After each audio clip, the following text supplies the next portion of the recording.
હે તુલસી માતા, મેં મારા મિસ્ત્રીને મારા જીવથી પણ વધારે પ્રેમ કર્યો અને એનું ફળ મને આવું મળ્યું. આ કિયારા નામનું ગ્રહણ અમારા દાંપત્ય જીવન પર લાગ્યું છે. એ ક્યારે દૂર થશે માં? ક્યારે દૂર થશે? શું મારા બાળકને પણ મારી જેમ આખી જિંદગી દુઃખ જ સહન કરવું પડશે? અરે એના કરતા તું ટેસ્ટ કરાવી લે, એટલે બધું જ સાબિત થઈ જશે. પછી તને કોઈ નહીં પૂછે કે તારા પેટમાં જે બાળક છે ને એ શૌર્યનું છે કે પછી આ ડોક્ટર. રાધા, ચાલ આપણે સૌથી પહેલા ડોક્ટર પાસે જઈને ડીએનએ ટેસ્ટ કરાવી, જેથી તારા પેટમાં જે બાળક છે ને એના ઉપર કોઈ સવાલો ના કરી શકે. ચાલ. મારે ક્યાંય નથી જવું. પણ હવે નહીં. ક્રિશે ભલે મારી સામે સવાલો ઊભા કર્યા હોય, પણ હવે એનો જવાબ સમય જ આપશે.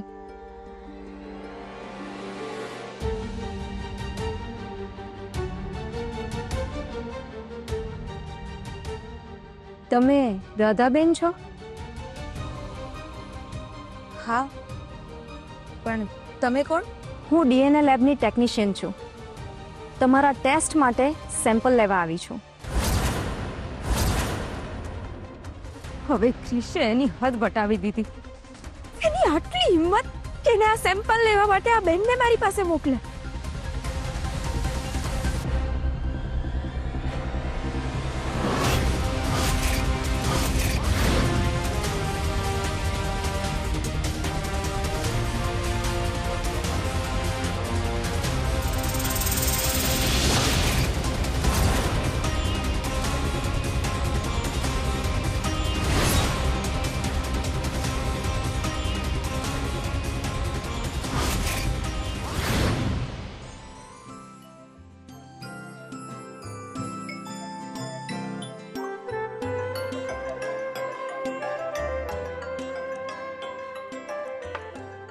થેન્ક યુ ભાભી.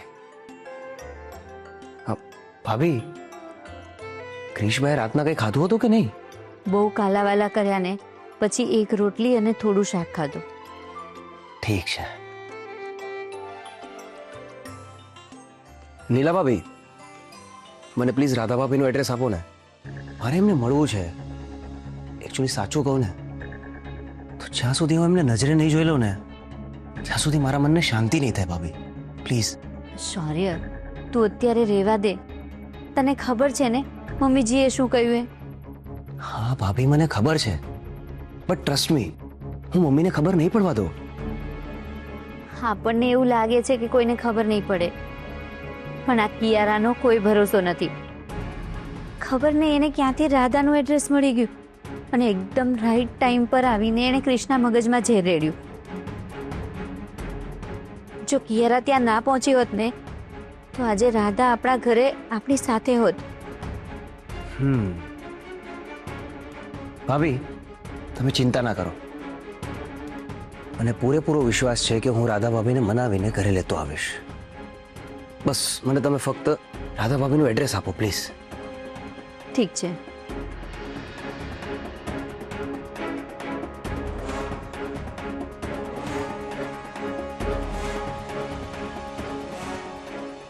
લો ને, લો લો, મને મારી નાખો. હવે બીજું બચ્ચું જ શું છે? મેડમ, આ તમે શું કરો છો? આપ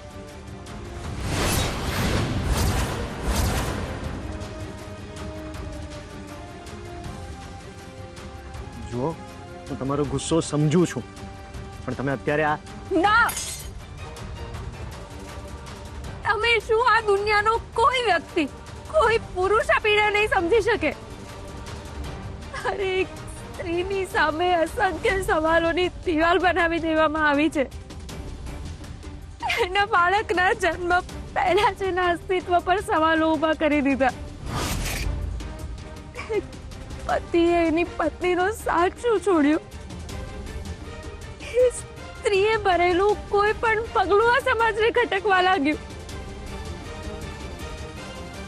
કોઈ માં પોતાના બાળકોને લઈને જ્યારે સમાજમાં કોઈ પ્રસંગમાં જાય છે ને ત્યારે લોકો એ નથી જોતા કે એ માં પોતાના બાળકો સાથે એકલી સમાજના બધા રિવાજો નિભાવે છે, અને એ પણ એના પતિની વગર.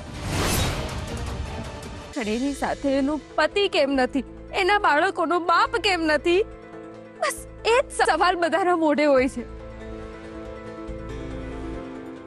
પણ બસ હું કાયર નથી બેટા.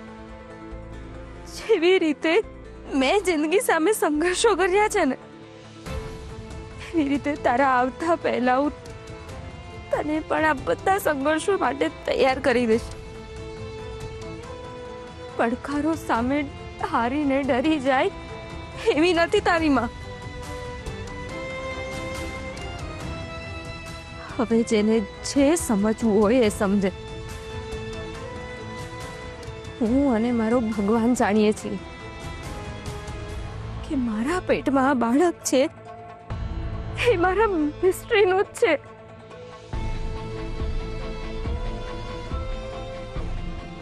અને હવે ક્રિશ પણ મને ભલે ગમે એટલા સવાલો પૂછે, હવે હું એને પણ કોઈ જવાબ નહીં આપું.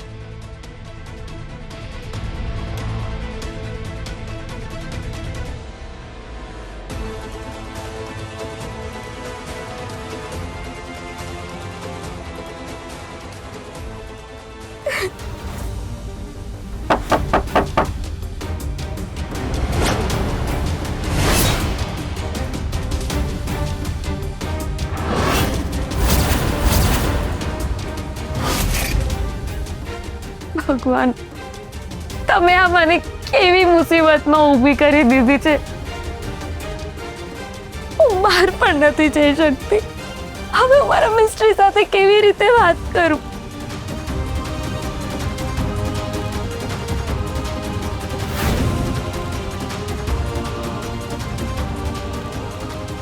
ક્યાંક મારું મિસ્ટ્રી મુસીબતમાં તો નહીં હોય ને?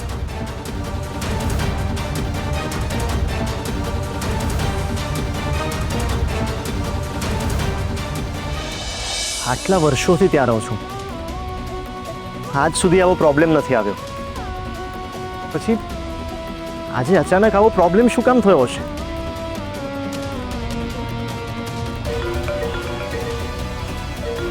Unknown number? કોનો હશે ફોન? હાલો, કોણ? હું કોણ છું એ જાણીને તું શું કરીશ?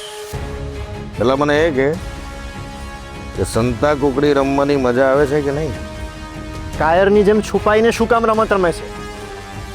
હિંમત હોય તો સામે આવ. તારી સામે ચોક્કસ આવીશ અને બહુ જલ્દી આવીશ. પણ એ પહેલા તું જે કામ માટે બહાર નીકળ્યો છે એ કામ તો પૂરું કર. You rascal! મને ગાળો છે ને પછી આપજે. પહેલા તો તારે નક્કી કરવાનું છે કે આવી સિચ્યુએશનમાં તારે બચાવવા કોને છે? તારી સુંદર અને જવાન બેનને કે પછી તારા ઘરમાં લાવીને રાખેલી તારી આઈટમને? એમના વિશે એક પણ શબ્દ બોલ્યો છે ને તો હું તને મારી નાખીશ. बहुत गहरा याराना लगता है आप दोनों का. કેવી વાત છે ને ડોક્ટર? થોડાક જ સમયમાં તું એના માટે મારો જીવ લેવા માટે તૈયાર થઈ ગયો છે. એનો સીધો હિસાબ છે કે તું એને આશ્રય માટે પોતાના ઘરમાં નથી લાવ્યો, તું એને તારા ઘરમાં તારા ફાયદા માટે લાવ્યો છે. What do you mean? ફાયદો લેવા માટે એટલે તું કહેવા શું માંગે છે? તું તારા ઘરેથી ક્લિનિક ચલાવે છે એટલે આખો દિવસ તું ઘરમાં એકલો હોવાનો. રહી વાત તારી બેનની, તો તારી બેન તો આખો દિવસ કોલેજ જતી રહે છે. એટલે જ્યારે તારી બેન કોલેજ જતી રહે એટલે પછી તું અને તારી આઈટમ બંને જણા ઘરમાં એકલા જ હોવાના ને. એ મોકાનો ફાયદો ના ઉઠાવો એટલો મૂર્ખ તો તું છે નહીં. તારી હિંમત કેવી રીતે થઈ મારા વિશે આવી છીછરી વાતો કરવાની? અને મોઢું સંભાળીને વાત કર. અરે આજે હું વાત કરું છું ડોક્ટર, કાલે આખી દુનિયા તમારા વિશે આ વાત કરશે ત્યારે તું શું કરીશ? કોઈને મોઢું બતાવીને લાયક નહીં રહે. મહત્વની વાત, અત્યારે એ બધી વાતોનો વિચાર કરવાનો કોઈ મતલબ નથી. અત્યારે તારી બહેનનો વિચાર કરતું. ક્યાંક એવું ના થાય કે આપણા બંનેની વાતમાં તારી બહેન તારાથી એટલી બધી દૂર જતી રહે કે આજીવન તું એનું મોઢું જોઈ જ ના શકે. તને તો હું પછી જોઉં છું.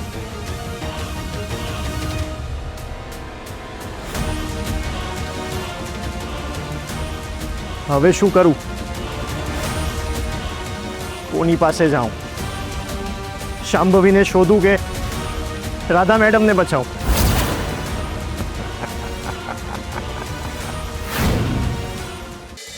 રાધાના નસીબમાં જ આટલું દુઃખ કેમ લખ્યું હશે ભગવાન? જ્યારે જ્યારે અમારા પરિવાર પર કોઈ મુસીબત આવી છે ને, ત્યારે સૌથી વધારે સંઘર્ષ રાધાએ જ કર્યો છે. જ્યારે કોઈની પણ લાઈફમાં કંઈ પણ પ્રોબ્લેમ આવે, બીજું કોઈ ઊભું હોય કે ના ઊભું હોય, પણ સૌથી પહેલાં રાધા એની પડખે ઊભેલી દેખાય છે. અને અત્યારે જ્યારે એના પર મુસીબતોનો પહાડ તૂટી પડ્યો છે, એ બિચારી એકલી જ ઝૂમી રહી છે.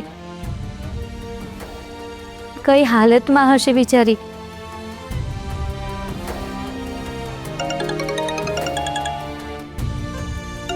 રાધાનો ફોન. હલો રાધા, મેં તારા મિસ કોલ જોયા અને મેં તરત તને ફોન કર્યા હતા, પણ તારો ફોન સ્વિચ ઓફ આવતો હતો. શું થયું? બધું ઠીક તો છે ને? ના ભાભી, કઈ જ ઠીક નથી. શું થયું? ડોક્ટર સાહેબની બેન સવારથી ગઈ છે, હજુ સુધી પાછી નથી આવી. અને ભાભી, તમને ખબર છે આજે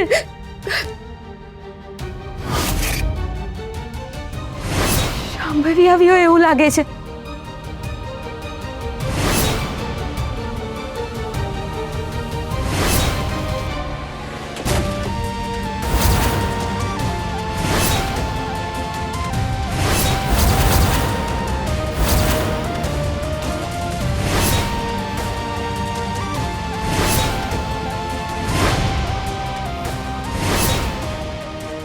હે ભગવાન, આ બધું શું થઈ ગયું?